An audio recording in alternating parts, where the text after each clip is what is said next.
ಮುಖ್ಯಮಂತ್ರಿಯಾಗಿ ಮಂಡ್ಯ ಲೋಕಸಭಾ ಕ್ಷೇತ್ರದಲ್ಲಿ ಮಂಡ್ಯ ಜಿಲ್ಲೆಯ ನನ್ನ ಕಾರ್ಯಕರ್ತ ಬಂಧುಗಳು, ಮಂಡ್ಯ ಜಿಲ್ಲೆಯ ನನ್ನ ಸಾವಿರಾರು ಹಿತೈಷಿಗಳು ಈ ಬಾರಿ ನೀವು ಅಭ್ಯರ್ಥಿಯಾಗಬೇಕು ಅಂತ ಹೇಳಿ ನನಗೆ ಸೂಚನೆಯನ್ನು ಕೊಟ್ಟದ್ದು ಏನಿದೆ, ನಮ್ಮೆಲ್ಲ ಪ್ರೀತಿ ವಿಶ್ವಾಸಕ್ಕೆ ಮನೆಯು ಇವತ್ತು ಭಾರತೀಯ ಜನತಾ ಪಕ್ಷ ಮತ್ತು ಜಾತ್ಯತೀತ ಜನತಾದಳದ ಅಭ್ಯರ್ಥಿಯಾಗಿ ನಾನು ಸ್ಪರ್ಧೆ ಮಾಡಿದ್ದೇನೆ. ಇವತ್ತಿನ ದಿನ ಬಡವಳ್ಳಿಯಲ್ಲಿ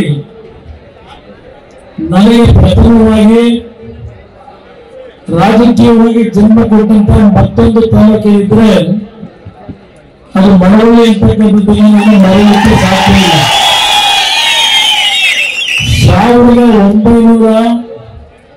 1996ನೇ ಇಸ್ವಿಯಲ್ಲಿ ದೇವೇಗೌಡರು ಮುಖ್ಯಮಂತ್ರಿಗಳಾಗಿ ಅಧಿಕಾರವನ್ನ ಸ್ವೀಕರಿಸಿದಂತ ಸಂದರ್ಭ,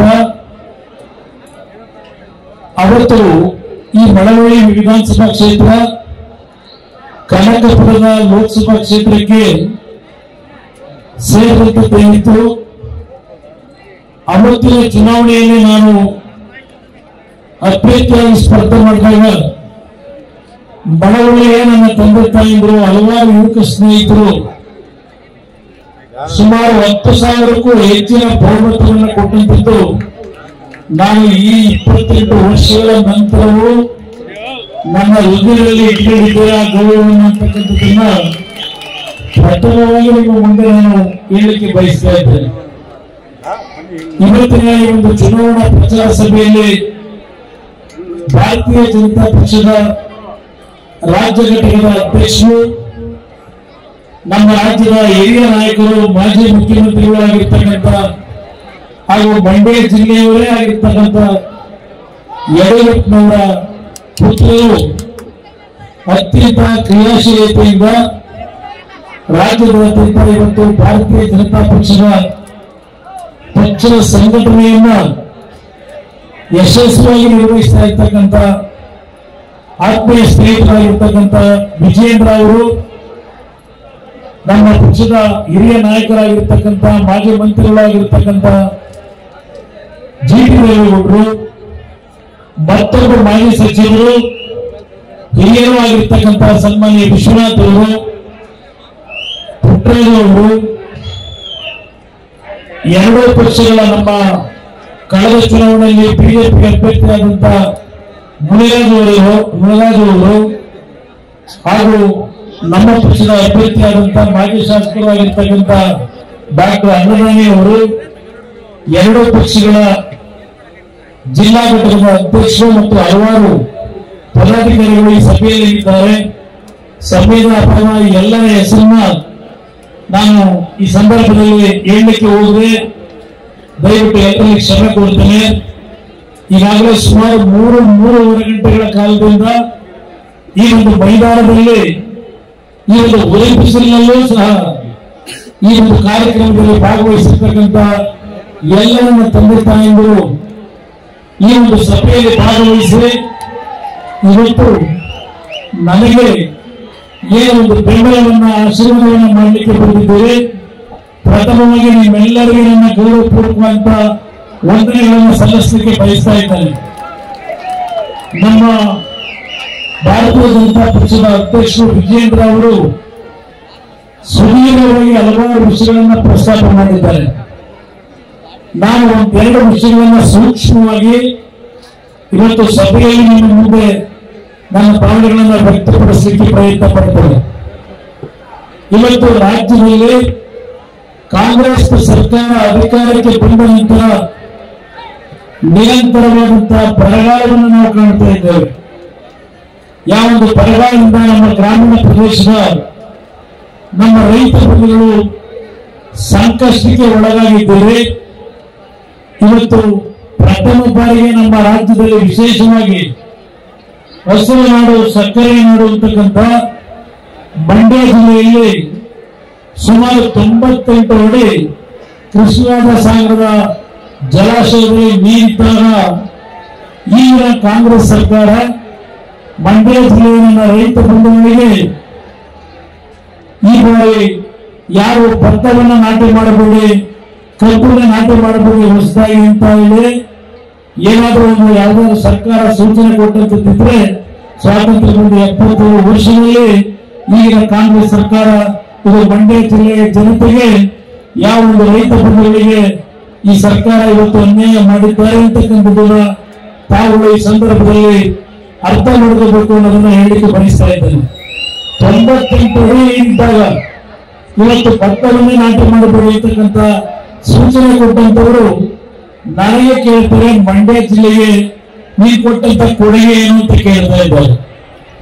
ಇವತ್ತು ಮಂಡ್ಯ ಜಿಲ್ಲೆಗೆ ನಾನೇನೋ ನನ್ನ ಒಂದು ಅಲ್ಪಾವಧಿಯ ಶಾಸಕನಾಗೋ ಮುಖ್ಯಮಂತ್ರಿಯಾಗೋ ಕೊಟ್ಟಿರ್ತಕ್ಕಂಥ ಸೇವೆಯ ಬಗ್ಗೆ ನಾನೇನೋ ದೊಡ್ಡ ಒಂದು ಮಂಡ್ಯ ಜಿಲ್ಲೆಯ ಜನತೆಗೆ ಕೆಲಸ ಮಾಡಿದ್ದೇನೆ ಅಂತ ಹೇಳಲ್ಲ.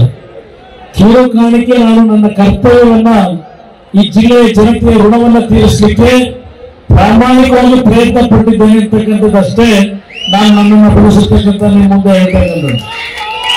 ಇವತ್ತು ನಾನು ಬರಬೇಕಾದ್ರೆ KM ಉದ್ದಕ್ಕೂ ನೋಡ್ತಾ ಬಂದು ಹಲವಾರು ಹೊಲಗಳಲ್ಲಿ ನಮ್ಮ ರೈತರು ಕಲ್ಪನೆಯನ್ನು ಬೆಳೆದಿದ್ದೇವೆ. ಒಣಗಿ ನಿಂತಿರ್ತಕ್ಕಂಥ ದೃಶ್ಯಗಳನ್ನ ಈ ಕೊನೆಯ ಟೈಲ್ಯಾಂಡ್ ಭಾಗದಲ್ಲಿ ಇವತ್ತೇ ನಾವು ಕಾಣ್ತಾ ಇದ್ದೇವೆ. ಈ ಸರ್ಕಾರಕ್ಕೆ ಕಿಂಚಿತ್ತು ನನ್ನ ರೈತರ ಬಗ್ಗೆ ಇವತ್ತೇನಾದರೂ ಅಲ್ಪ ಸ್ವಲ್ಪ ಮಟ್ಟಿನ ಅನುಕಂಪ ಇದೆಯಾ ಅಂತಕ್ಕಂಥದ್ದನ್ನ ನಾನು ಕೇಳಲಿಕ್ಕೆ ಬಯಸ್ತಾ ಇದ್ದೇನೆ. ಇವತ್ತು ಯಾವೊಂದು ಕಾಂಗ್ರೆಸ್ ಸರ್ಕಾರ ಅಧಿಕಾರಕ್ಕೆ ಬರಬೇಕಾದ್ರೆ ಸಂಗಮದಿಂದ ಕನಕಪುರದ ಸಂಗಮದಿಂದ ಬೆಂಗಳೂರು ನಗರದವರೆಗೆ ಏನೊಂದು ನಮ್ಮ ನೀರು ನಮ್ಮ ಹಕ್ಕು ಅಂತಕ್ಕಂಥ ಘೋಷಣೆಯೊಂದಿಗೆ ಬೆಂಗಳೂರು ನಗರಕ್ಕೆ ಪಾದಯಾತ್ರೆ ಮಾಡಿದರು. ನಮ್ಮ ಕನಕಪುರದ ಮಹಾನುಭಾವರು ಕುಮಾರಸ್ವಾಮಿ ಮುಖ್ಯಮಂತ್ರಿ ಆಯಿತು, SL ಕೃಷ್ಣ ಅವರು ಮುಖ್ಯಮಂತ್ರಿ ಆದರು, ದೇವೇಗೌಡರು ಮುಖ್ಯಮಂತ್ರಿ ಆಗಿದ್ದಾರೆ. ನನಗೂ ಒಂದು ಅವಕಾಶವನ್ನು ಕೊಡಿ, ನನಗೂ ಪೇಪರ್ ಒಂದು ಕೊಟ್ಟು ಅಧಿಕಾರವನ್ನು ಚಲಾವಣೆ ಮಾಡಲಿಕ್ಕೆ ಆಶೀರ್ವಾದ ಮಾಡಿ ಅಂತ ಕೇಳಿದ್ರು ಮಹಾನುಭಾವರು. ನೀವು ಅಧಿಕಾರ ಕೊಟ್ಟು ಇಲ್ಲಪ್ಪ ನಮ್ಮನ್ನು ಒಬ್ಬ ಬೆಳಕಳ್ಳಿ ಅಂತ ಹೇಳಿ ಅಧಿಕಾರವನ್ನು ಕೊಟ್ಟಿದ್ದೀರಿ. ನಮ್ಮಲ್ಲಿರೋ ನಮ್ಮ ಹಕ್ಕು ಅಂತ ಹೇಳಿದಂತವರು ಇವತ್ತು ಸರ್ಕಾರ ರಚನೆ ಆದ ನಂತರ ಏನ್ ಮಾಡಿದ್ದಾರೆ, ನಮ್ಮ ನೀರು ನಮ್ಮ ಹಕ್ಕು ಅನ್ನೋದನ್ನ ತೆಗೆದಾಕಿ ನಮ್ಮ ನೀರು ತಮಿಳುನಾಡಿನ ಹಕ್ಕು ಅಂತಕ್ಕಂಥ ಆದೇಶಗಳನ್ನ ಈ ಸರ್ಕಾರ ಏನ್ ಮಾಡಿದೆ. ಮಂಡ್ಯ ಜಿಲ್ಲೆಯ ಚರಿತ್ರೆ ಇವತ್ತು ಸೂಕ್ಷ್ಮವಾಗಿ ಗಮನಿಸಿ. ಸನ್ಮಾನ್ಯ ದೇವೇಗೌಡರು 91ನೇ ವಯಸ್ಸಿನಲ್ಲೂ ಇವತ್ತು ಅವರಿಗೆ ನಡೆಯಲಿಕ್ಕೆ ಕಷ್ಟ. ವೀಲ್ ಚೇರ್ ನಲ್ಲಿ ರಾಜ್ಯಸಭೆಗೆ ಹೋಗಿ ರಾಜ್ಯಸಭೆಯಲ್ಲಿ ನಮ್ಮ ಭಾಗದ ಜನರ ಒಂದು ಕಾವೇರಿ ನೀರಿನ ಸಂಕಷ್ಟ, ನಮ್ಮ ರೈತರ ಬದುಕಿನ ಒಂದು ಸಮಸ್ಯೆಗಳ ಬಗ್ಗೆ ರಾಜ್ಯಸಭೆಯಲ್ಲಿ 91ನೇ ವಯಸ್ಸಿನಲ್ಲಿ ಅವರಿಗೆ ನಿಲ್ಲಕ್ಕೆ ಸಾಧ್ಯ ಇಲ್ಲ. ಇವತ್ತು ಈ ಜಿಲ್ಲೆಯ ಜನತೆಯ ಪರವಾಗಿ ಧ್ವನಿ ಎತ್ತಿ ರಾಜ್ಯಸಭೆಯಲ್ಲಿ ಮಾತನಾಡುವುದು, ಮೇಕೆದಾಟಿನ ವಿಷಯದಲ್ಲಿ ಚರ್ಚೆ ಮಾಡಿದ್ದಾರೆ. ಅದಕ್ಕೆ ಬಂದು ಕಾಂಗ್ರೆಸ್ ನಾಯಕರು ಹೇಳ್ತಾರೆ, ನಾವು ಪಾದಯಾತ್ರೆ ಮಾಡಿದಾಗ ದೇವೇಗೌಡರು ನಮ್ಮ ಪರವಾಗಿ ನಿಂತ್ಕೊಳ್ಳಿಲ್ಲ. ಬಿಜೆಪಿ 24 ಜನ ಲೋಕಸಭಾ ಸದಸ್ಯರಿದ್ದಾರೆ. ಇವತ್ತು ನರೇಂದ್ರ ಮೋದಿ ಅವರನ್ನ ಭೇಟಿ ಮಾಡಿ ನನಗೆ ಅನುಮತಿಯನ್ನು ಕೊಡಿಸಿ ಅಂತಕ್ಕಂಥದನ್ನ ಈಗ ಬಿಜೆಪಿಯ ಮೇಲೆ ಹೊರೆ ಹೊರಿಸ್ತಾ ಇದ್ದಾರೆ. ಹಾಗಿದ್ರೆ ನೀವು ಅಧಿಕಾರಕ್ಕೆ ಯಾಕೆ ಬಂದ್ರಿ? ನಮ್ಮ ನೀರು ನಮ್ಮ ಹಕ್ಕು ಅಂತಕ್ಕಂಥದ್ದನ್ನ ಘೋಷಣೆ ಮಾಡಿದಂಥದ್ದೇನಿದೆ. ಇವತ್ತು ಅಧಿಕಾರ ಕೊಟ್ಟ ಮೇಲೆ ಆಗಿದ್ರೆ ನಿಮ್ಮ ಕೆಲಸ ಏನು? ಈಗ ನೀವು ಪ್ರಶ್ನೆ ಮಾಡಬೇಕು ಅಂತ ನಮ್ಮ ಮಂಡ್ಯ ಜಿಲ್ಲೆಯ ಜನತೆ ಅಂತಕ್ಕಂಥ ಹೇಳಿಕೆ ಬಯಸ್ತಾ ಇದ್ದಾರೆ. ಒಂದು ಮಾತನ್ನ ಹೇಳ್ತಾರೆ, ಇವತ್ತು ದೇವೇಗೌಡರು ಈ ವಯಸ್ಸಿನಲ್ಲೂ ಮೊನ್ನೆ ಮೈಸೂರಿನಲ್ಲಿ ಒಂದು ಮಾತನ್ನು ಹೇಳಿದ್ರು ನರೇಂದ್ರ ಮೋದಿ ಅವರು ಇದ್ದಂತ ಸಭೆಯಲ್ಲಿ. ಈ ಬಾರಿ ನನ್ನ ಮಗನಿಗೆ ಬಿಜೆಪಿ ಜೊತೆ ಹೋಗಿ ನೀವು ಇವತ್ತು ಮೈತ್ರಿಯ ಸರ್ಕಾರವನ್ನು ಮಾಡ್ತಕ್ಕಂಥದ್ದಕ್ಕೆ, ಮೈತ್ರಿಯನ್ನು ಮಾಡಲಿಕ್ಕೆ ನಾನು ಸಂಪೂರ್ಣ ಆಶೀರ್ವಾದ ಮಾಡಿದ್ದೇನೆ. ನೀವು ಬಿಜೆಪಿ ಜೊತೆ ಕೈ ಜೋಡಿಸುವಂತಕ್ಕಂಥದ್ದನ್ನ ನಾನೇ ಕುಮಾರಸ್ವಾಮಿಗೆ ಹೇಳ್ತೇನೆ ಅನ್ನೋದನ್ನ ದೇವೇಗೌಡರು ಯಾವ ಕಾರಣಕ್ಕೆ ಹೇಳಿದ್ದಾರೆ. ಇಲ್ಲಿ ನಾನು ಯಾವುದೋ ಒಂದು ಸ್ಥಾನಮಾನವನ್ನ ಪಡೆಯಬೇಕು ಅನ್ನೋದಕ್ಕಲ್ಲ ಇವತ್ತು ದೇವೇಗೌಡರ ಉದ್ದೇಶ. ದೇಶದಲ್ಲಿ ಯಾವುದೇ ಭಾಗಕ್ಕೆ ಹೋದರೂ ನರೇಂದ್ರ ಮೋದಿ ಅವರೇ ಮತ್ತೆ ಪ್ರಧಾನಮಂತ್ರಿಗಳಾಗ್ತಾರೆ ಅಂತಕ್ಕಂಥ ಭಾವನೆ ಇಡೀ ರಾಜ್ಯದಾದ್ಯಂತ ದೇಶದಾದ್ಯಂತ ಇರ್ತಕ್ಕಂಥದ್ದೇನಿದೆ, ಇವತ್ತು ದೇವೇಗೌಡರು ಈ ಒಪ್ಪಿಗೆ ನನಗೆ ಕೊಟ್ಟಿರ್ತಕ್ಕಂಥದ್ದು ನಮ್ಮ ಕಾವೇರಿ ಭಾಗದ ನೀರನ್ನ ಪ್ರಮುಖವಾಗಿ ನಮ್ಮ ಮಂಡ್ಯ ಜಿಲ್ಲೆಯ ಜನತೆ ಈ ಒಂದು ಬರಗಾಲದ ಸಂದರ್ಭದಲ್ಲಿ ನೀವು ಪಡ್ತಕ್ಕಂಥ ಒಂದು ನೋವನ್ನ 60 ವರ್ಷಗಳಿಂದ ದೇವೇಗೌಡರಿಗೆ ಗಮನಿಸಿದ್ದಾರೆ. ಅವರ 60 ವರ್ಷದ ಕಾವೇರಿಯನ್ನು ಉಳಿಸಲಿಕ್ಕೆ ಅವರ ಹೋರಾಟ ಏನಿದೆ, ಅದಕ್ಕೆ ಈ ಬಾರಿ ಯಶಸ್ಸನ್ನ ಕಾಣಬೇಕು ಅಂದ್ರೆ ನರೇಂದ್ರ ಮೋದಿ ಅವರ ಜೊತೆ ನಾವು ಕೈ ಜೋಡಿಸಬೇಕು ಅಂತಕ್ಕಂಥದ್ದು ದೇವೇಗೌಡರು ತೀರ್ಮಾನ ಮಾಡಿರ್ತಕ್ಕಂಥದ್ದು.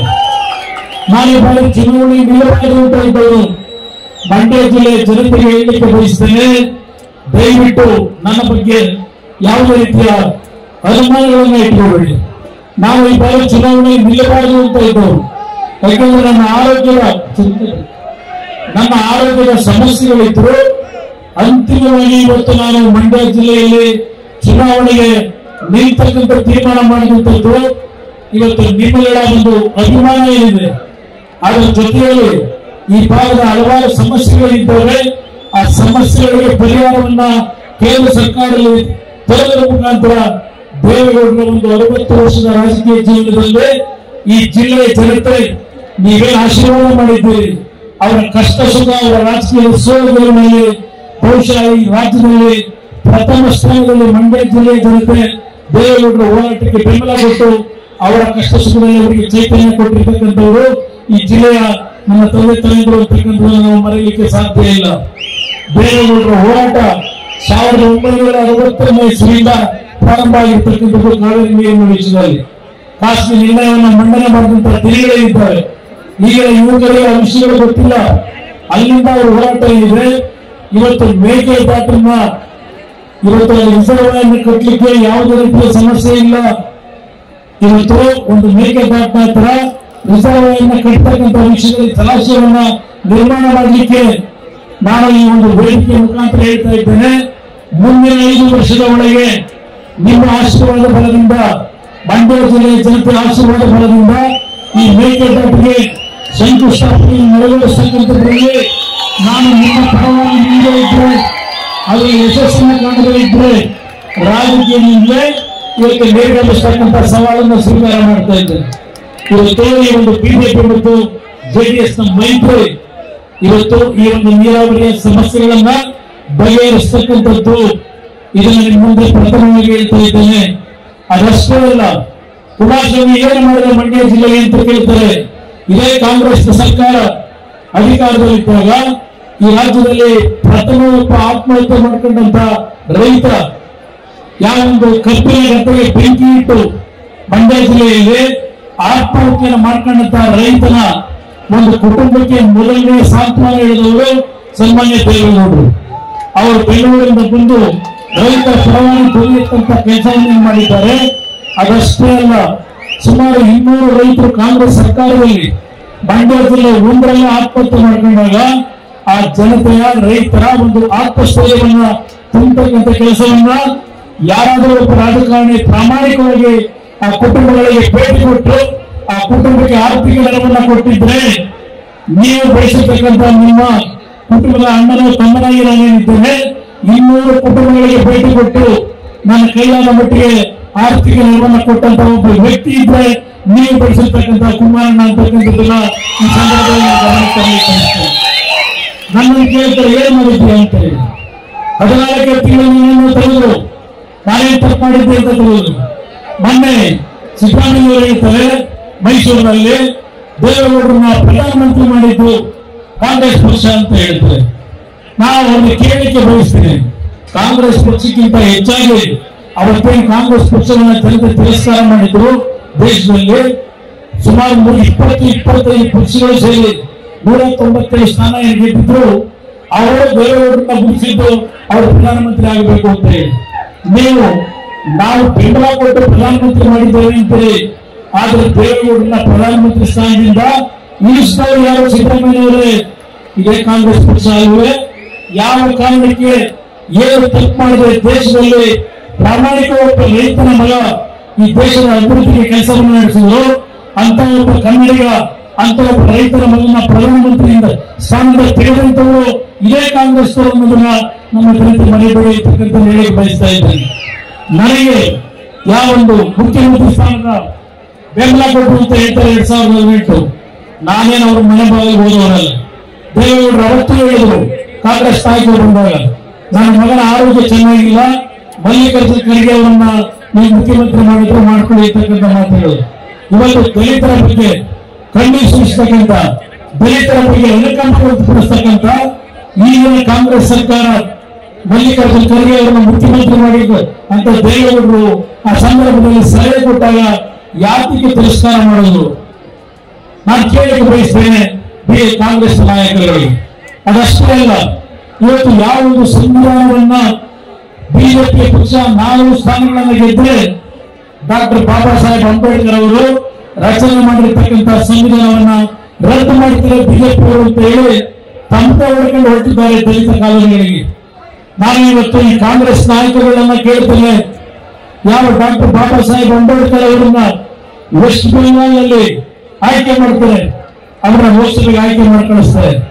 ನಂತರ ಮಹಾರಾಷ್ಟ್ರದಲ್ಲಿ 2 ಬಾರಿ ಚುನಾವಣೆಯಲ್ಲಿ ಯಾರಾದರೂ ಅಂಬೇಡ್ಕರ್ ಅವರನ್ನು ಸೋಲಿಸಿದಂತ ಕೀರ್ತಿ ಇದ್ರಾಗ ಕಾಂಗ್ರೆಸ್ ಸೇರಬೇಕು.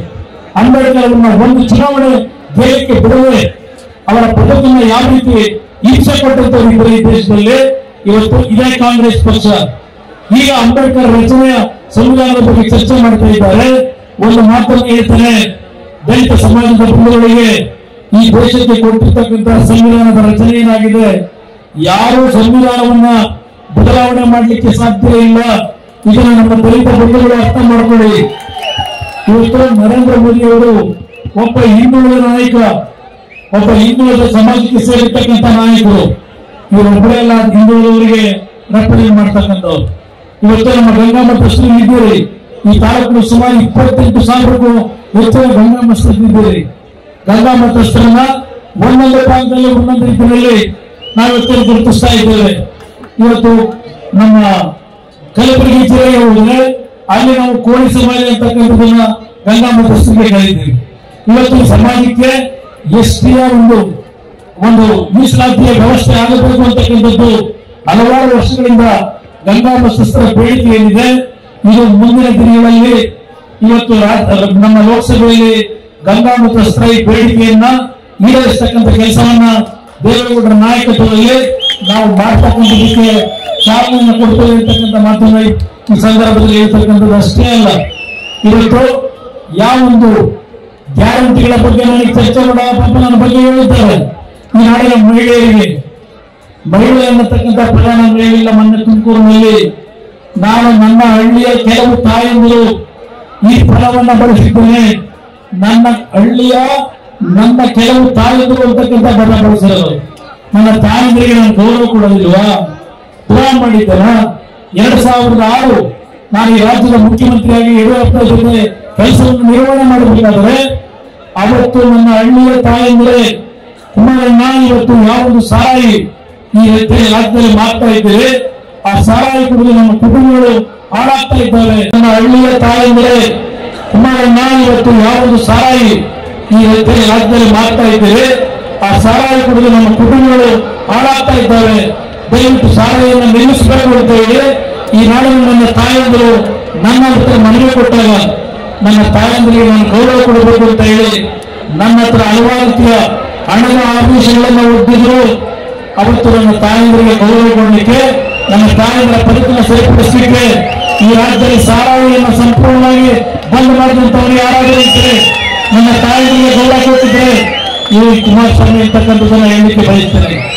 ಈ ರಾಜ್ಯದ ಲಾಟ್ರಿ, ಆನ್ಲೈನ್ ಲಾಟ್ರಿಯನ್ನ ಇವತ್ತು ಏನು ಈ ರಾಜ್ಯದಲ್ಲಿ ಜಾರಿಗೆ ತಂದಿದ್ರು, ಆನ್ಲೈನ್ ಲಾಟ್ರಿಯ ವ್ಯಾಮೋಹಕ್ಕೆ ಒಳಗಾಗಿ ಹಲವಾರು ಕುಟುಂಬದ ಯುವಕರು ಆತ್ಮಹತ್ಯೆಗೆ ಶರಣಾಗ್ತಾ ಇದ್ರು, ಸಾಲಗಾರರಾಗ್ತಾ ಇದ್ರು.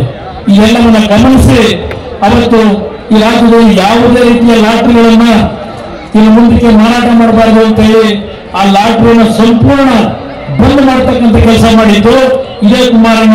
ಅದರ ಮುಖಾಂತರ ನಮ್ಮ ಕುಟುಂಬಗಳನ್ನು ಉಳಿಸಿಕೊಟ್ಟಿದ್ದೇನೆ. ನನ್ನ ಬಗ್ಗೆ ಪಾಪ ಹೇಳ್ತಾರೆ ಅವರೆಲ್ಲ, ಪಾಪ ನಮ್ಮ ಸ್ನೇಹಿತರು ಇಂದಿರಾ ಗಾಂಧಿ ಅವರು ತೀರ್ಕೊಂಡು ಹೋದಾಗ ನೋವಾಗ್ಬಿಟ್ಟಿದ್ದಂತವ್ರಿಗೆ. ಈಗ ನಾವು ಹೆಣ್ಣು ಮಕ್ಕಳ ಬಗ್ಗೆ ಮಾತಾಡ್ಬಿಟ್ಟಿದ್ದಾರಂತೆ. ಈಗ ಅವ್ರಿಗೆ 2ನೇ ಬಾರಿ ಅವ್ರ ಜೀವನದಲ್ಲಿ ಪಾಪ ನೋವು ಪಡ್ತಾ ಇದ್ದಾರೆ.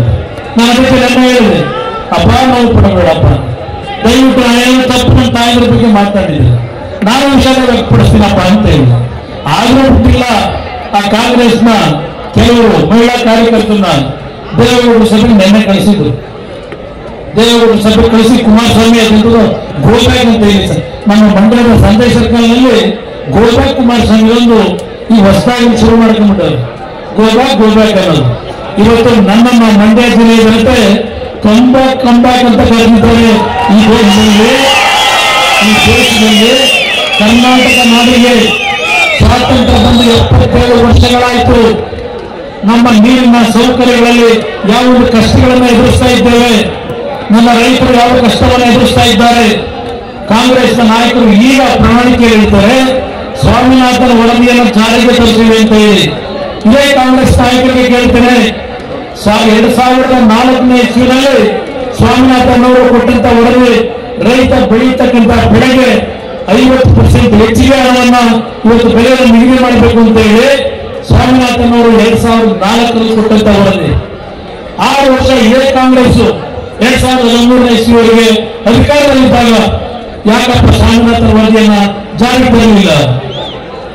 ಇವತ್ತು ನೀವು ಅಧಿಕಾರಿ ಬರಲಿಕ್ಕೆ ಸಾಧ್ಯ ಇಲ್ಲ. ನನಗೆ ನಿನ್ನೆ ಒಂದು ಒಳ್ಳೆಯಿಂದ ಮಾತಾಡ್ತಿದ್ರು, 1 ಲಕ್ಷ ರೂಪಾಯಿ ಕೊಡ್ತಾರೆ ಮಹಿಳೆಗೆ. ಕಾಂಗ್ರೆಸ್ ಪಕ್ಷ ಅಧಿಕಾರಕ್ಕೆ ಬಂದ್ರೆ 1 ಲಕ್ಷ ರೂಪಾಯಿ ಕೊಡ್ತೀವಿ ಅಂತ ಹೇಳೋ ಏನೊಂದು ಮೊನ್ನೆ ಹೇಳೋದಲ್ಲ ಗ್ಯಾರಂಟಿ ಬಗ್ಗೆ ಆ ರೀತಿ ಮಾಡ್ಕೊಂಡು ಹೊರಟಿದ್ದಾರೆ ಅಂತೇಳಿ ನನ್ನ ತಾಯಂದರಿಗೆ ಮನವಿ ಮಾಡ್ತೇನೆ. ಅಧಿಕಾರಕ್ಕೆ ಕಾಂಗ್ರೆಸ್ ಬರ್ಲಿಕ್ಕೆ ಅವಕಾಶವೂ ಇಲ್ಲ. 1 ಲಕ್ಷ ರೂಪಾಯಿಯನ್ನು ಕೊಡ್ತಕ್ಕಂಥದಕ್ಕೆ 25 ಲಕ್ಷ ಕೋಟಿ ಹಣ ಬೇಕು. ಈ ದೇಶದ ಜನತೆಗೆ ಇವತ್ತು 1 ಲಕ್ಷ ರೂಪಾಯಿ ಕೊಡಬೇಕು ಅಂದ್ರೆ 25 ಲಕ್ಷ ಕೋಟಿ ಕೇಂದ್ರ ಸರ್ಕಾರದಿಂದ ಕೊಡಬೇಕಾಗ್ತದೆ. ಎಲ್ಲಿಂದ ತಂದು ಕೊಡ್ತಾರೆ? ಈಗ ನಮ್ಮ ವಿಜೇಂದ್ರ ಹೇಳ್ತಾ ಇದ್ರು 10 ಕೆಜಿ ಅಕ್ಕಿ ಬಗ್ಗೆ, 10 ಕೆಜಿ ಅಕ್ಕಿ ಕೊಡ್ತೀವಿ ಅಂತ ಹೇಳುವಂತ ಈಗಿನ ಸರ್ಕಾರ ನಿಮ್ಗೇನು ಕೊಡ್ತಾ ಇದ್ದಾರೆ? ಇವತ್ತು ಆ ಅಕ್ಕಿ ಬರ್ತಾ ಇರ್ತಕ್ಕಂಥದ್ದು ನರೇಂದ್ರ ಮೋದಿ ಅವರಿಗೆ ತೀರ್ಮಾನ ಮಾಡೋದು ಈ ದೇಶದಲ್ಲಿ ಇರ್ತಕ್ಕಂಥ 80 ಕೋಟಿ ಬಡ ಕುಟುಂಬಗಳಿಗೆ 5 ಕೆಜಿ ಅಕ್ಕಿಯನ್ನು ಕೊಡ್ತಕ್ಕಂಥ ತೀರ್ಮಾನವನ್ನ 2028 ಕೊಡ್ತೀನಿ ಅಂತಕ್ಕಂಥ ತೀರ್ಮಾನ ಮಾಡಿ ವರ್ಷಕ್ಕೆ 3 ಲಕ್ಷ ರೂಪಾಯಿಗಳನ್ನ ಇವತ್ತು ಇಟ್ಟಿರ್ತಕ್ಕಂಥದ್ದು ಈ 5 ಕೆಜಿ ಅಕ್ಕಿ ಕೊಡ್ಲಿಕ್ಕೆ ನರೇಂದ್ರ ಮೋದಿ ಅವರ ಸರ್ಕಾರ ಸಿದ್ದರಾಮಯ್ಯ 1 ರೂಪಾಯಿ ಕೊಡ್ತಾ ಇಲ್ಲ. ಇದಕ್ಕೆ ಯಾವ ರೀತಿ ಟೋಪಿ ಆಗ್ತಾ ಇದ್ದಾರೆ ಇದನ್ನೇ ನಾನು ತುಮಕೂರಿನ ಸಭೆಯಲ್ಲಿ ಹೇಳಿದ್ದೆ. ನನ್ನ ತಾಯಿಗಳು ನಂಬಬೇಡಿ, ಈ ಗ್ಯಾರಂಟಿ ಕಾರ್ಯಕ್ರಮಗಳನ್ನು ನಂಬಬೇಡಿ ಅಂತಕ್ಕಂಥದ್ದು ಹೇಳಬೇಕಾದ್ರೆ ನೀವು ಮೋಸ ಹೋಗಬೇಡಿ ಅನ್ನೋದಕ್ಕೆ ಆ ಪದ ಬಳಸಿದ್ದೇನೆ ನನ್ನ ತಾಯಿಗಳಿಗೆ. ಇವತ್ತು 2,000 ರೂಪಾಯಿನೂ ಕೊಡ್ತಾ ಇದ್ದಾರೆ. ನಿಮ್ಮ ಯಜಮಾನರಿಗೆ ಕೇಳಿ, ನಿಮ್ಮ ಕುಟುಂಬದಲ್ಲಿ ನಿಮ್ಮ ಮಕ್ಕಳು ಏನು ಒಂದು ಕೆಲಸ ಮಾಡಿ ಶ್ರಮಪಟ್ಟು ಹಣ ಸಂಪಾದನೆ ಮಾಡ್ತಾ ಇದ್ದಾರೆ. ಇತ್ತೀಚೆಗೆ ಎಲ್ಲಾ ಕುಟುಂಬದಲ್ಲೂ ಸ್ವಲ್ಪ ನಾವು ಸರ್ಕಾರದ ಒಂದು ಪ್ರೋತ್ಸಾಹ, ಸಾಯಂಕಾಲ ಆಯಿತು ಅಂದ್ರೆ ಬೆಳಿಗ್ಗೆ ಸಾಯಂಕಾಲದವರೆಗೂ ಕಷ್ಟಪಟ್ಟು 4 ಜನ ಸ್ನೇಹಿತರು ಕೂತ್ಕೊಂಡು ಬಾರ್ಮಲ್ಲ ಇಲ್ಲ ಮದ್ಯದ ಅಂಗಡಿಯಲ್ಲಿ ನೀವೇ ತಗೊಳ್ತಕ್ಕಂಥ ಒಂದು ಕ್ವಾರ್ಟರ್ ಬಾಟ್ಲು 25 ರೂಪಾಯಿ 30 ರೂಪಾಯಿ ಇರ್ತಿಲ್ಲ. ಇವತ್ತು ನಾನು 2,000 ರೂಪಾಯಿ ಹೆಣ್ಣು ಮಕ್ಕಳಿಗೆ ಗೃಹಲಕ್ಷ್ಮಿ ಯೋಜನೆ ಕೊಡ್ತೀನಿ ಅಂತಕ್ಕಂಥ ಕಾಂಗ್ರೆಸ್ನ ಏನು ಒಂದು ಘೋಷಣೆ ಇದೆ. ನಿಮ್ಮ ಹತ್ರ 2,000 ರೂಪಾಯಿ ಕೊಟ್ಟು ಹೆಣ್ಣು ಮಕ್ಕಳಿಗೆ ಇಲ್ಲಿ ನಿಮ್ಮ ಕುಟುಂಬದಲ್ಲಿ ಶ್ರಮ ಪಡ್ತಕ್ಕಂಥ ನಿಮ್ಮ ಯಜಮಾನರುಗಳ ಹತ್ರ ತಿಂಗಳಿಗೆ 4,000 ರಿಂದ 6,000 ರೂಪಾಯಿನ ಪಿಕ್ ಪ್ಯಾಕೆಟ್ ಮಾಡ್ತಾ ಇರ್ತಕ್ಕಂಥ ಸರ್ಕಾರ ಇದು, ಕಾಂಗ್ರೆಸ್ ಸರ್ಕಾರ ಇದು. ಇದನ್ನ ಅರ್ಥ ಮಾಡ್ಕೊಳ್ಳಿ. ಇನ್ನು 4,000 ನಿಮ್ಮ ಕುಟುಂಬದ ಯಜಮಾನರುಗಳಿಂದ ವಸೂಲಿ ಮಾಡ್ಕೊಳ್ತಾ ಇದ್ದಾರೆ. ನೀವು ಯಾವ್ದಾದ್ರು ಒಂದು ಜಮೀನು ನಿಮ್ಮ ಆಸ್ತಿ ರಿಜಿಸ್ಟರ್ ಮಾಡಿಸ್ಕೊಳ್ಳಿಕ್ಕೆ ಹೋದ್ರೆ ಇವತ್ತು ರಿಜಿಸ್ಟ್ರಾರ್ ಕಚೇರಿನಲ್ಲಿ ಸಬ್ ರಿಜಿಸ್ಟ್ರಾರ್ ಕಚೇರಿಯಲ್ಲಿ ರೇಟ್ ಎಷ್ಟು ರೇಟ್ ಮಾಡೋದು, ಅದನ್ನು ಎಷ್ಟು ರೂಪಾಯಿ ಓಡಿಸಿದ್ದಾರೆ. ಅದಕ್ಕೆ ನಾನು ಎಚ್ಚರಿಕೆಯಿಂದ ತೀರ್ಮಾನ ತಗೊಳ್ಳಿರ್ತಕ್ಕಂಥ ಹೇಳಿದ್ರೆ ನಾನೇನೋ ದೊಡ್ಡ ಮಹಾನ್ ಅಪರಾಧ ಮಾಡಿಬಿಟ್ಟೆ ಅಂತ ಹೇಳಿ ಪಾಪ ಎಲ್ಲರೂ ಈಗ ಕುಮಾರಸ್ವಾಮಿ ಗೋರ್ಬೇಕಂತ ಮಾತನಾಡಿ ಅಂತ ಹೇಳಿ ಪಾಪ ನಡೆಸ್ತಾ ಇದ್ದಾರೆ. ಪಾಪ ವ್ಯಕ್ತಿ ಬಗ್ಗೆ ನನಗೆ ಚರ್ಚೆ ಮಾಡಲು ಏನು ಸಮಯ ಇಲ್ಲ. ನಿಮ್ಮಲ್ಲಿ ನಾನು ಕೈ ಜೋಡಿಸಿ ಮನವಿ ಮಾಡ್ತಕ್ಕಂಥ ನಾನು ಈ ಒಂದು ಆರೋಗ್ಯದ ಸಮಸ್ಯೆಗಳ ನಡುವೆ ಪಾಪ ಅದನ್ನ ಪಾಪ ಹೇಳಿದ ಪುಣ್ಯಾತ್ಮ ನಾವೇ ಬೆಳೆಸ್ಬೋದು. ಬೆಳಗಿನ ಜಾವ 4 ಗಂಟೆ 5 ಗಂಟೆವರೆಗೆ ಶ್ರೀರಂಗಪಟ್ಟಣದ ಚುನಾವಣೆಯಲ್ಲಿ ಆ ವ್ಯಕ್ತಿಯನ್ನು ಗೆಲ್ಲಿಸಬೇಕು ಅಂತ ಹೇಳಿ ನನ್ನ ಆರೋಗ್ಯವನ್ನು ಲೆಕ್ಕಿಸದೆ ಸುಮಾರು 7-8 ದಿನಗಳ ಕಾಲ ಶ್ರೀರಂಗಪಟ್ಟಣದ ಹಳ್ಳಿಗಳಿಗೆ ಬೆಳಗಿನ ಜಾವ 4 ಗಂಟೆವರೆಗೆ ಹೋದೆ ಆ ವ್ಯಕ್ತಿಯನ್ನು ಗೆಲ್ಲಿಸಲಿಕ್ಕೆ. ಈಗ ಅವರು ನನ್ನ ಆರೋಗ್ಯದ ಬಗ್ಗೆ ಕೇಳ್ತಾನೆ. ಅದೇ ಕುಮಾರಸ್ವಾಮಿ ಅವರು ಆಸ್ಪತ್ರೆಗೆ ಹೋಗ್ಬಿಟ್ಟು ವಾಪಸ್ಸಿಗೆ ಬಂದ್ಬಿಟ್ರಲ್ಲ ಅಂತ ಇವತ್ತು ನನಗೆ 3ನೇ ಬಾರಿ ಹೃದಯದ ಚಿಕಿತ್ಸೆ ಏನಾಗಿದೆ. ನನ್ನ ವೈಯಕ್ತಿಕವಾಗಿ ನಾನು ಎಂದೂ ಸಹ ನನ್ನ ಆರೋಗ್ಯದ ಬಗ್ಗೆ ನಾನು ಎಂದೂ ತಲೆ ಕೆಡಿಸ್ಕೊಳ್ಳಿಲ್ಲ. ನನ್ನ ಜನಗಳನ್ನ ಬದುಕಿಸಬೇಕು, ನನ್ನ ಜನಗಳಲ್ಲಿ ಇರ್ತಕ್ಕಂಥ ಬಡತನವನ್ನು ಹೋಗಲಾಡಿಸಬೇಕು, ಇದಕ್ಕೆ ನನ್ನ ಜೀವನ ಮೀಸಲಿಟ್ಟು ಕೆಲಸ ಮಾಡಿದ್ದೆ. ಇವತ್ತು ಆ ಕೆಲಸ ಮಾಡಿರ್ತಕ್ಕಂಥ ನಾನು ಈ ನಾಡಿನ ಜನತೆಗೆ ದ್ರೋಹ ಮಾಡಿಲ್ಲ. ಇವತ್ತು ಇರ್ತಕ್ಕಂಥ ಆರೋಗ್ಯದಲ್ಲಿ ಯಾವೊಂದು ಹಲವಾರು ಟೆಕ್ನಾಲಜಿಗಳು ಇವತ್ತು ಇಂಪ್ರೂವ್ ಆಗಿದೆ. ಕೇವಲ 28 ನಿಮಿಷದಲ್ಲಿ ನನಗೆ 3ನೇ ಬಾರಿ ಆಪರೇಷನ್ ಮಾಡುತ್ತಿದ್ದು ತಮಿಳುನಾಡು. ಆದ್ರೆ ಒಂದು ನಾನು ಇವತ್ತು ಆಪರೇಷನ್ ಮಾಡಿಸ್ಕೊಳ್ಳಿಕ್ಕೆ ಹಣದ ಸಮಸ್ಯೆಯಿಂದ ಆಪರೇಷನ್ ಮಾಡಿಸ್ಕೊಂಡಿದ್ದೆ. ನನಗೆ ಆಗಿರ್ತಕ್ಕಂಥ 3ನೇ ಬಾರಿಯ ಆ ವಾಲ್ವೇನ್ ಹಾಕಿದ್ದಾರೆ.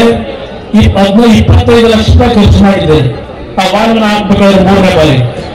ನನಗಾದಂತ ಈ ರೀತಿಯ ಒಂದು ಸಮಸ್ಯೆಯಲ್ಲಿ ಬಡ ಕುಟುಂಬದಲ್ಲಿ ಇಂಥ ಕಾಯಿಲೆ ಆ ರೀತಿಯ ಒಂದು ಟ್ರೀಟ್ಮೆಂಟ್ ಕೊಡಿಸಬೇಕು ಅಂದ್ರೆ ಬಡ ಕುಟುಂಬದ ನನ್ನ ತಾಯಂದರು ನಿಮ್ಮ ಮಕ್ಕಳ ಒಂದು ಆರೋಗ್ಯವನ್ನು ಸರಿಪಡಿಸಲಿಕ್ಕೆ 25 ಲಕ್ಷ ತರಲಿಕ್ಕೆ ಸಾಧ್ಯವ? ನಾನೇನು ದುಡ್ಡಿತ್ತು ಮಾಡಿಸ್ಕೊಂಡು ಬಂದೆ. ನನ್ನ ಚಿಂತನೆ ಇರೋದು ನಾನು ಯಾವ ರೀತಿಯ ಒಂದು ಆರೋಗ್ಯದ ಚಿಕಿತ್ಸೆಯನ್ನು ಪಡೆದಿದ್ದೇನೆ, 3ನೇ ಬಾರಿ ಜೀವ ಉಳಿಸಿಕೊಂಡಿದ್ದೇನೆ. ಅದು ಈ ನಾಡಿನ ಪ್ರತಿ ಬಡ ಕುಟುಂಬದ ಪ್ರತಿ ಕುಟುಂಬದಲ್ಲಿ ಇಂಥ ಕಾಯಿಲೆಗಳಿಂದಾಗ ಸರ್ಕಾರವೇ ಸಂಪೂರ್ಣವಾಗಿ ಹಣವನ್ನು ಕೊಡ್ತಕ್ಕಂಥ ಒಂದು ಯೋಜನೆ ಈ ರಾಜ್ಯದಲ್ಲಿ ಬರಬೇಕು ಅಂತಕ್ಕಂಥದ್ದು ನನ್ನ ಒಂದು ಚಿಂತನೆಯನ್ನು ನೀವು ಅರ್ಥ ಮಾಡಬೇಕು. ಬೆಳೆಸಿದ್ದೇನೆ ನಾನು.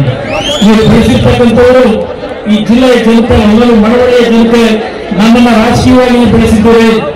ಇವತ್ತು ನೀವು ಬೆಳೆಸಿರ್ತಕ್ಕಂಥ ಈ ಮನೆಯ ಮಗನಿಗೆ ಇವತ್ತು ಮಳವಳ್ಳಿಯಲ್ಲೇ ಏನೋ ಒಂದು ದೊಡ್ಡ ಮಟ್ಟದ ಆರ್ಭಟ ದುರ್ತಿಯ ರಾಜಕಾರಣ ನಡೀತಾ ಇದೆ. ನಾನು ಆ ವ್ಯಕ್ತಿಯ ಬಗ್ಗೆ ಚರ್ಚೆ ಮಾಡ್ಲಿಕ್ಕೆ ಹೋಗೋದಿಲ್ಲ. ಆ ವ್ಯಕ್ತಿ ಏನೇನು ಮಾತನಾಡ್ತಾರೆ, ಆ ವ್ಯಕ್ತಿಯ ಆ ಬರ್ತಕ್ಕಂಥ ಪದ ಬಳಕೆ ಏನಿದೆ ಅದಕ್ಕೆ ಬುದ್ಧಿ ಕಲಿಸ್ತಕ್ಕಂಥ ಶಕ್ತಿ ಇಲ್ಲಿರ್ತಕ್ಕಂಥ ನಮ್ಮ ತಂದೆ ತಾಯಿಗಳಿದೆ. ಆ ವ್ಯಕ್ತಿಯ ದುರಂಕಾರ ಯಾವ ರೀತಿ ನಡ್ಕೊಂಡಿದ್ದಾರೆ ಗೊತ್ತಿದೆ.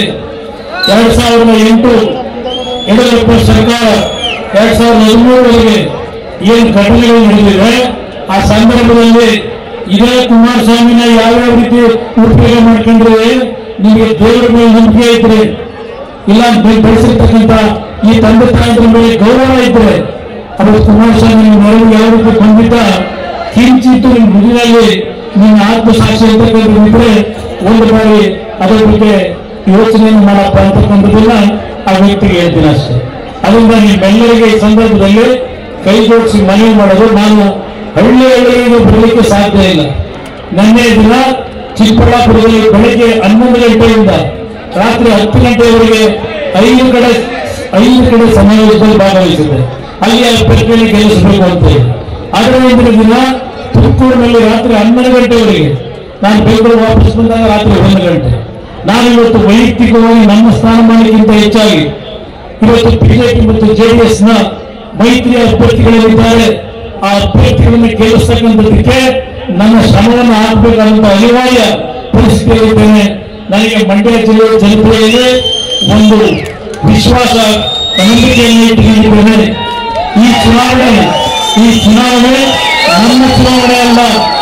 ಈ ಚುನಾವಣೆ ಮಂಡ್ಯದ ಸ್ವಾಭಿಮಾನದ ಬಗ್ಗೆ ಚರ್ಚೆಯನ್ನು ಮಾಡಿಕೊಂಡಿದ್ದೇವೆ. ಈ ಮಂಡ್ಯದ ಸ್ವಾಭಿಮಾನವನ್ನು ಉಳಿಸ್ತಕ್ಕಂಥದಕ್ಕೆ ಇವತ್ತು ನನ್ನ ಜೀವ ಮುಡುಪಾಗಿಟ್ಟಿದ್ದೇನೆ. ಪಾಪ ಹೇಳಿದ್ರು ನನ್ನ ಶುಗರ್ ಫ್ಯಾಕ್ಟರಿ ಮೈಸೂರದು, ಈಗಿನ ಸರ್ಕಾರದಲ್ಲಿ ನಾವು ಮೈಸೂರಿಗೆ ಜೀವ ಕೊಡ್ತೀವಿ ಅಂತೇಳಿ ಒಂದು ನಯಾ ಪೈಸೆ ಇಟ್ಟಿಲ್ಲ ಬಜೆಟ್ ಅಲ್ಲಿ. ಮಂಡ್ಯ ಜಿಲ್ಲೆ ಮೈಸೂರಿಗೆ ಕಾಂಗ್ರೆಸ್ ಸರ್ಕಾರ ಬಂದು ಹೊಸದಾಗಿ ಕಟ್ಟಲಿಕ್ಕೆ 1 ನಯಾ ಪೈಸೆ ಇಟ್ಟಿಲ್ಲ.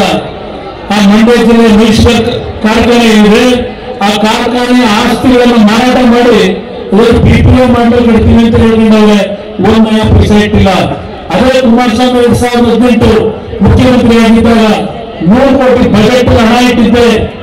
400 ಕೋಟಿ ವೆಚ್ಚದಲ್ಲಿ ಹೊಸ ಸಕ್ಕರೆ ಕಾರ್ಖಾನೆ ಮಾಡಬೇಕು ಅಂತ ಸೂಚನೆ ಕೊಟ್ಟರು, ನಾನು ಆದೇಶ ಮಾಡಿದ್ದೆ. ನಾನು ಅದು ಮುಂದೆ ಬಂದಂತ ಮಾಡಲಿಲ್ಲ.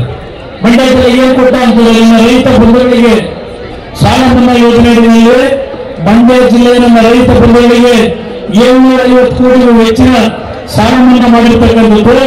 ಇದೇ ನೀವು ಬಳಸಿರ್ತಕ್ಕಂಥ ನಮ್ಮ ಕುಟುಂಬದ ಮಗ ಈ ಕುಮಾರಸ್ವಾಮಿ ಮಾಡಿರ್ತಕ್ಕಂಥದ್ದು 750 ಕೋಟಿ ಸಾಲ ಮನ್ನಾ ಮಾಡಿರ್ತಕ್ಕಂಥದ್ದು. 2006-7 ಇದೇ ಮಳವಳ್ಳಿಗೆ ಎಷ್ಟು ಹೈಸ್ಕೂಲ್ಗಳು, ಎಷ್ಟು ಯೂನಿವರ್ಸಿಟಿ ಕಾಲೇಜು, ಎಷ್ಟು ಸಬ್ಸ್ಟೇಷನ್ ಕೊಟ್ಟಿದ್ದೇನೆ, ಎಷ್ಟು ಹಲವಾರು ಅಭಿವೃದ್ಧಿ ಕಾರ್ಯಕ್ರಮಗಳಿಗೆ ನೀರಾವರಿ ಯೋಜನೆಗೆ ಚಾಲನೆ ಕೊಟ್ಟಿದ್ದೇನೆ. ಇತಿಹಾಸದಲ್ಲಿ ಸರ್ಕಾರದ ಕಳೆದುಕೊಳ್ಳಲಿದ್ದಾರೆ. ನಾನೇನು ಈ ಜಿಲ್ಲೆಗೆ ಯಾವ ಒಂದು ಕಾರ್ಯಗಳನ್ನು ಮಾಡಿದ್ದೇನೆ ಅಂತ ಹೇಳಿ ಆದ್ರೆ ನಾನು ಮಾಡಿದೆ ಅಂತ ಹೇಳಲ್ಲ. ನನ್ನ ಕರ್ತವ್ಯ, ನನ್ನನ್ನು ಬೆಳೆಸಿರ್ತಕ್ಕಂಥ ಈ ಜಿಲ್ಲೆಗೆ ನನ್ನದೇ ಆದಂತ ಕೊಡುಗೆ ಕೊಡಬೇಕು ಅಂತ ಹೇಳಿ ಪ್ರಾಮಾಣಿಕವಾಗಿ ಕೆಲಸ ಮಾಡಿದ್ದೇನೆ. ನಿಮಗೆ ಕೈ ಜೋಡಿಸಿ ಮನವಿ ಮಾಡ್ತೇನೆ. ಚುನಾವಣೆ ನಂತರ ಪ್ರತಿ ಹಳ್ಳಿಗೆ ಬಂದು ಕಷ್ಟಗಳನ್ನ ಕೇಳ್ತಕ್ಕಂಥದಕ್ಕೆ 1 ತಿಂಗಳ ಕಾಲ ಪ್ರತಿ ಹಳ್ಳಿಗೆ 8 ವಿಧಾನಸಭಾ ಕ್ಷೇತ್ರಕ್ಕೆ ನಾನೇ ಕೂತುಕೊಂಡು ಬಹಳ ಜನ ಹೇಳ್ತಾರೆ ಕುಮಾರಣ್ಣ ಕೇಂದ್ರದಲ್ಲಿ ಮಂತ್ರಿ ಆಗ್ತಾರೆ ಅಂತೇಳಿ. ನಾನು ಅದು ಮುಖ್ಯ ಅಲ್ಲ. ನನ್ನನ್ನು ನೀವೇನು ಆಶೀರ್ವಾದ ಮಾಡಿ ಕಾಪಾಡ್ತೀರಿ, ನಿಮ್ಮ ಬದುಕನ್ನು ಸರಿಪಡಿಸ್ತಕ್ಕಂಥದ್ದು ಆ ಒಂದು ಲೋಕಸಭಾ ಸ್ಥಾನದಲ್ಲಿ ನನ್ನ ಕರ್ತವ್ಯ ಅಂತಕ್ಕಂಥ ಭಾವನೆಯನ್ನು ನಾನು ಹೊಂದಿದ್ದೇನೆ. ನನ್ನ ಮೈಸೂರಿನ ಸಭೆಯಲ್ಲಿ ಪ್ರಧಾನಮಂತ್ರಿಗಳು ಒಂದು ಮಾತು ಹೇಳಿದರು, ಎನ್ಡಿಎ ಪಕ್ಷಕ್ಕೆ ಇವತ್ತು ಮಾರ್ಗದರ್ಶಕರಾಗಿ ಸನ್ಮಾನ್ಯ ದೇವೇಗೌಡರಿದ್ದಾರೆ. ಅದೇ ರೀತಿಯಲ್ಲಿ ಎಚ್ ಡಿ ಕುಮಾರಸ್ವಾಮಿ ಅವರು ಇವತ್ತು ಈ ಒಂದು ಮೈತ್ರಿಯ ಸಂಘಟನೆಯಲ್ಲಿ ಅತ್ಯಂತ ಕ್ರಿಯಾಶೀಲರಾಗಿದ್ದಾರೆ. ಕುಮಾರಸ್ವಾಮಿ ಅವರ ಅನುಭವವನ್ನು ಮುಂದಿನ ಕರ್ನಾಟಕದ ವಿಕಾಸಕ್ಕೆ, ಕರ್ನಾಟಕದ ಅಭಿವೃದ್ಧಿಗೆ ಕುಮಾರಸ್ವಾಮಿ ಅವರನ್ನು ಉಪಯೋಗ ಮಾಡ್ಕೋತೀನಿ ಅಂತಕ್ಕಂಥ ಮಾತನ್ನ ಮೈಸೂರಿನ ಸಭೆಯಲ್ಲಿ ಗೌರವಾನ್ವಿತ ಪ್ರಧಾನಮಂತ್ರಿಗಳಿದ್ದಾರೆ. ಇದನ್ನು ನೀವು ಸೂಕ್ಷ್ಮವಾಗಿ ಅರ್ಥ ಮಾಡಿಕೊಳ್ಳಿ. ನನಗೆ ಬೇಕಾಗಿರ್ತಕ್ಕಂಥದ್ದು ನನ್ನ ಮಂಡ್ಯ ಜಿಲ್ಲೆಯ ಜನತೆಯ ಕಾವೇರಿ ನೀರಿನ ಸಮಸ್ಯೆಯನ್ನ ಪ್ರತಿಯೊಂದು ಮಳೆ ಕೊರತೆ ಇದ್ದಾಗ ನೀವು ಅನುಭವಿಸ್ತಕ್ಕಂಥದಕ್ಕೆ ಶಾಶ್ವತವಾದಂಥ ರೀತಿಯಲ್ಲಿ ಈ ಜಿಲ್ಲೆಯ ಜನತೆಯ ರೈತರ ಸಂಕಷ್ಟಗಳನ್ನು ಬಗೆಹರಿಸಬೇಕು ಅಂತಕ್ಕಂಥದ್ದು ಉದ್ದೇಶದಿಂದ ಇವತ್ತಿನ ಪಾರ್ಲಿಮೆಂಟ್ಗೆ ನಿಂತಿದ್ದೇನೆ. ನನ್ನ ಮೇಲೆ ವಿಶ್ವಾಸ ಇದೆ, ಇತ್ತು. ನೀವೇ ಕುಮಾರಣ್ಣ ನಿಮ್ಮ ಮನೆಯ ಮಗ ನಿಂತಿದ್ದಾನೆ ಅಂತಕ್ಕಂಥ ಹಿನ್ನೆಲೆಯಲ್ಲಿ ಇವತ್ತು ನನ್ನನ್ನು ಆಶೀರ್ವಾದ ಮಾಡಿ. ನಾನು 2ನೇ ಬಾರಿ ಮುಖ್ಯಮಂತ್ರಿ ಇದ್ದಾಗ ವಿಸಿ ಚಾನೆಲ್ನ ಪುನಶ್ಚೇತನಕ್ಕೆ ನಾನು ಆದೇಶ ಮಾಡಿದ್ದು ನಾನೇ. ಆದರೆ ಪುನಶ್ಚೇತನೆ ಮಾಡಬೇಕಾದ್ರೆ ವಿಸಿ ಚಾನೆಲ್ನ ಸಂಪೂರ್ಣವಾಗಿ ನೀರು ನಿಲ್ಲಿಸಬಾರದು ಅಂತ ಆದೇಶ ಮಾಡಿದ್ದೇನೆ. ಹಂತವಾಗಿ ಯಾವೊಂದು ಕಾಲುವೆಯನ್ನು ಇವತ್ತು ಪುನಶ್ಚೇತನಗೊಳಿಸಬೇಕು, ನೀರನ್ನ ನಿಲ್ಲಿಸಿ ರೈತರಿಗೆ ತೊಂದರೆ ಕೊಡಬೇಡಿ ಅಂತ ಹೇಳಿದೆ. ಆದ್ರೆ ಈಗಿನ ಕಾಂಗ್ರೆಸ್ ಸರ್ಕಾರ ಈಗ ಬಿಸಿ ಚಾನಲ್ ರಿಪೇರಿ ಅಂತ ಹೇಳಿ ಎಷ್ಟು ತಿಂಗಳಿಂದ ಇವತ್ತು ನೀರು ಕೊಡದೇ ಇಟ್ಟಿದ್ದಾರೆ ನಿಮ್ಮನ್ನ. ಇವತ್ತು ಎಷ್ಟು ತಿಂಗಳಾಯ್ತು? ಈ ಕೆಲಸ ಮಾಡ್ತಿರ್ತಕ್ಕಂಥ ವ್ಯಕ್ತಿ ಯಾರು? ಎಷ್ಟು ಕೋಟಿ ಅವರಲ್ಲಿ ದುಡ್ಡುಗಳ ಕೆಲಸಕ್ಕೆ ಕೈ ಹಾಕಿದ್ದಾರೆ. ಪಾಪ ಮಂಡ್ಯ ಜಿಲ್ಲೆ ಮಗನಂತೆ, ನಾನು ಹೊರಗಡೆ ಇರುವಂತೆ ಮಂಡ್ಯ ಜಿಲ್ಲೆ ಜನ ಉದ್ಧಾರ ಮಾಡೋಕ್ಕೆ ಪಾಪ ಬಂದವರಂತೆ ಕ್ಯಾಂಡಿಡೇಟ್. ಅದ್ರ ಬಗ್ಗೆ ನಾನು ಚರ್ಚೆ ಮಾಡೋದಿಲ್ಲ. ಆ ಒಂದು ಬಿಸಿ ಕೆನಾಲ್ನ ಹೆಸರಿನಲ್ಲಿ ಎಷ್ಟು ಕೋಟಿ ಈಗಾಗಲೇ ಹಣ ಬಿಡುಗಡೆ ಮಾಡ್ಕೊಂಡಿದ್ದಾರೆ. ಏನೇನು ಮಾಡಿದ್ದಾರೆ ಕಾಡ್ತಾ ಇದೆ ನೋಡಿ. ಅವ್ರು ಮಂಡ್ಯಕ್ಕೆ ಉದ್ಧಾರ ಮಾಡ್ತಾರಂತೆ. ಅವ್ರು ಕಾಂಟ್ರಾಕ್ಟ್ ಮಾಡೋದು ಬಿಟ್ಬಿಟ್ಟು ಈಗ ಮಂಡ್ಯ ಜಿಲ್ಲೆ ಉದ್ಧಾರ ಮಾಡಕ್ ಬಂದಾಗ ದುಡ್ಡಿವೆ ಕರ್ಕೊಂಡು ಬಂದವ್ರೆ. ಅದಕ್ಕೋಸ್ಕರ ನೀವು ಸೂಕ್ಷ್ಮವಾಗಿರ್ತೇನೆ. ನೀವು ಬೆಳೆಸಿರ್ತಕ್ಕಂಥ ನಿಮ್ಮ ಮನೆಯ ಮಗ, ನೀವು ನಿಮ್ಮ ಕುಟುಂಬದಲ್ಲಿ ಮದುವೆ ಆಗಬೇಕು ಅಂದ್ರೆ ಒಂದು ಇನ್ವಿಟೇಷನ್ ಕೊಟ್ರೆ ನಾನು ಎಲ್ಲೇ ಇದ್ರು ಬಂದು ನಿಮ್ಮ ಕುಟುಂಬಕ್ಕೆ ಶುಭ ಹಾರೈಸಿ ಹೋಗ್ತಕ್ಕಂಥ ಒಂದು ಅಭ್ಯಾಸ ಕಳೆದ 20 ವರ್ಷಗಳಿಂದ ನಿಮ್ಮ ಕುಟುಂಬದಲ್ಲಿ ಒಂದು ಸಣ್ಣ ಪುಟ್ಟ ನೋವುಗಳಾದಾಗ ನಿಮ್ಮ ಕುಟುಂಬಕ್ಕೆ ಸಾಂತ್ವನ ನೀಡಿ ಬಂದಂತವನು ಈ ಕುಮಾರಸ್ವಾಮಿ. ನಿಮ್ಮ ಕುಟುಂಬದಲ್ಲಿ ಒಂದು ಒಳ್ಳೆಯ ಕಾರ್ಯಕ್ರಮ ನಡೀತೆ ಅಂತ ಬರಬೇಕು ಅಂದಾಗ ಬಂದಿರ್ತಕ್ಕಂಥ ಈ ಕುಮಾರಸ್ವಾಮಿ. ನಿಮ್ಮನ್ನು ಬಿಟ್ಟ ಮೇಲೆ ಹೋಗ್ತಕ್ಕಂಥವರಲ್ಲ. ಇವತ್ತು ನಿಮಗೆ ರಾಮನಗರ ಜಿಲ್ಲೆ ಇರ್ಬೋದು, ಮಂಡ್ಯ ಜಿಲ್ಲೆ ಇರ್ಬೋದು, ಇವೆಲ್ಲ ನನ್ನನ್ನು ಬೆಳೆಸಿರ್ತಕ್ಕಂಥ ಜಿಲ್ಲೆ. ಈ ಪಕ್ಷ ಉಳಿಸಿರ್ತಕ್ಕಂಥ ಜಿಲ್ಲೆಗಳು. ದೇವೇಗೌಡರು 60 ವರ್ಷ ರಾಜಕೀಯದಲ್ಲಿ ಅವರನ್ನು ಉಳಿಸಿರ್ತಕ್ಕಂಥವರು ಈ ಮಂಡ್ಯ ಜಿಲ್ಲೆ ಅಷ್ಟೇ ಅಲ್ಲ, ತುಮಕೂರು ಇರ್ಬೋದು, ಚಿಕ್ಕಬಳ್ಳಾಪುರ ಇರ್ಬೋದು, ಕೋಲಾರ ಇರ್ಬೋದು, ಇವತ್ತು ರಾಮನಗರ ಜಿಲ್ಲೆ ಇರ್ಬೋದು, ಈ ಎಲ್ಲಾ ಭಾಗದ ರೈತ ಬಂಧುಗಳು ಈ ಪಕ್ಷ ಉಳಿಸಿದ್ದೀರಿ. ಪಾಪ ಕಾಂಗ್ರೆಸ್ನವರು ಹೇಳ್ತಾರೆ ಜೆಡಿಎಸ್ ಮುಳುಗೋಯ್ತು, ಜೆಡಿಎಸ್ ಕುಮಾರಸ್ವಾಮಿ ಮಾರಾಟ ಮಾಡಿಬಿಟ್ಟ ಬಿಜೆಪಿಗೆ ಅಂತ ಹೇಳಿ. ಆ ವ್ಯಕ್ತಿಗಳು ಹೇಳ್ತೀನಿ, ಈ ಪಕ್ಷ ಯಾರು ಮುಳುಗಿಸ್ಲಿಕ್ಕೆ ಸಾಧ್ಯ ಇಲ್ಲ. ಈ ರಾಜ್ಯದಲ್ಲಿ ಎಲ್ಲಿಯವರೆಗೆ ನನ್ನ ರೈತರು ಈ ಪಕ್ಷಕ್ಕೆ ಆಶೀರ್ವಾದ ಮಾಡ್ತೀರಿ, ಈ ಪಕ್ಷವನ್ನ ಈ ರೀತಿ ಹೇಳಿಕೆ ಕೊಡ್ತಕ್ಕಂಥ ಕಾಂಗ್ರೆಸ್ನ 3 ವ್ಯಕ್ತಿಗಳ ಮುರುಗನ ಎತ್ತು ಬಂದು ಜನತಾದಳವನ್ನು ಮುಗಿಸ್ಲಿಕ್ಕೆ ಸಾಧ್ಯ ಇಲ್ಲ. ಇದು ರೈತರ ಪಕ್ಷ, ಇದು ಪಡೆಯುವ ಪಕ್ಷ. ಅದರಿಂದ ಅವರು ಪೂರಕ ಮಾತುಗಳಿದ್ದಾರೆ, ಅವರ ತೀವ್ರಮಟ್ಟದ ಭಾಷೆ ಏನಿದೆ ಅದಕ್ಕೆ ಉತ್ತರವನ್ನ ಮಂಡ್ಯ ಜಿಲ್ಲೆ ಜನತೆ ಅಷ್ಟೇ ಇಲ್ಲ, ಈ ಭಾಗದಲ್ಲಿ ಸುಮಾರು 14 ಮೊದಲನೇ ಹಂತದ ಚುನಾವಣೆಯಲ್ಲಿದೆ. ಈಗಾಗಲೇ ನಾನು ಇಡೀ ರಾಜ್ಯದಲ್ಲಿ ಪ್ರವಾಸವನ್ನು ಮಾಡ್ತಾ ಇದ್ದೇನೆ. 14 ಕ್ಷೇತ್ರದಲ್ಲೂ ಲೋಕಸಭೆಗೆ ಮೊದಲನೇ ಹಂತದಲ್ಲಿ ಚುನಾವಣೆ 26 ಇದೆ. 14 ಕ್ಷೇತ್ರದಲ್ಲೂ ಜನತಾದಳ ಮತ್ತು ಬಿಜೆಪಿಯ ಅಭ್ಯರ್ಥಿಗಳು ಗೆಲ್ಲತಕ್ಕಂಥ ಆಶೀರ್ವಾದವನ್ನು ನರೇಂದ್ರ ಮೋದಿ ಅವರು ಮತ್ತೆ ಪ್ರಧಾನಮಂತ್ರಿ ಆಗಲಿಕ್ಕೆ ಇವತ್ತು ಜನತೆ ತೀರ್ಮಾನ ಮಾಡಿದ್ದಾರೆ. ಅದು ಮಂಡ್ಯದಿಂದ ಪ್ರಾರಂಭ ಆಗೋದಿಲ್ಲ. ಈಗ ಇವತ್ತಿನ ಆಶೀರ್ವಾದವನ್ನ ನನ್ನ ಕ್ರಮ ಸಂಖ್ಯೆ ನಂಬರ್ 1 ಆ ಒಂದು ಕ್ರಮ ಸಂಖ್ಯೆಗೆ ಬಟ್ಟೆ ಹೊರಗೊಟ್ಟಿರ್ತಕ್ಕಂತಹ ಮಹಿಳಾ ಗುರುತು, ಆ ಮಹಿಳಾ ಗುರುತಿಗೆ ಆಶೀರ್ವಾದ ಮಾಡಿ ಅಂತ ಹೇಳಿ ಮತ್ತೆ ನಮ್ಮ ತಾಯಿಗಳು ಮಂಡ್ಯ ಮುಸ್ಲಿಂ ಬಗ್ಗೆ ಮಾತನಾಡಿ ಇರ್ತಾರೆ. ಇವತ್ತು ಮುಸ್ಲಿಂ ಸಮಾಜದ ಬಂಧುಗಳಿಗೆ ಹೇಳ್ತೇನೆ, ಮುಸ್ಲಿಂ ಸಮಾಜದ ಬಂಧುಗಳಿಗೆ ಹೇಳ್ತೇನೆ, 4% ರಿಸರ್ವೇಶನ್ ಕೊಟ್ಟವರು ಮುಸಲ್ಮಾನ್ ಸಮಾಜಕ್ಕೆ ದೇಶ ನೀತಿಯಾಗದಲ್ಲಿ ಅದು ಸನ್ಮಾನ ಅರ್ಥ ಮಾಡ್ತೀವಿ. ಇವತ್ತು ಹಲವಾರು ಅಭಿವೃದ್ಧಿ ಕಾರ್ಯಕ್ರಮಗಳಿಗೆ ಮುಸ್ಲಿಂ ಸಮಾಜಕ್ಕೂ ರಕ್ಷಣೆ ಸಿಕ್ಕಿರ್ತಕ್ಕಂಥದ್ದು ಸನ್ಮಾನ್ಯ ದೇವೇಗೌಡರು. ಇದನ್ನು ಅರ್ಥ ಮಾಡ್ಕೊಳ್ಳಿರ್ತಕ್ಕಂಥದ್ದನ್ನು ಹೇಳಿ ನಿಮ್ಮೆಲ್ಲರಿಗೂ ನನ್ನ ಗೌರವಪೂರ್ವಕಂತ ಅಭಿಪ್ರಾಯವನ್ನು ಸಲ್ಲಿಸಿ ಅವರು ಮಾತನಾಡ್ತಾರೆ. ಜೈ ಹಿಂದ್.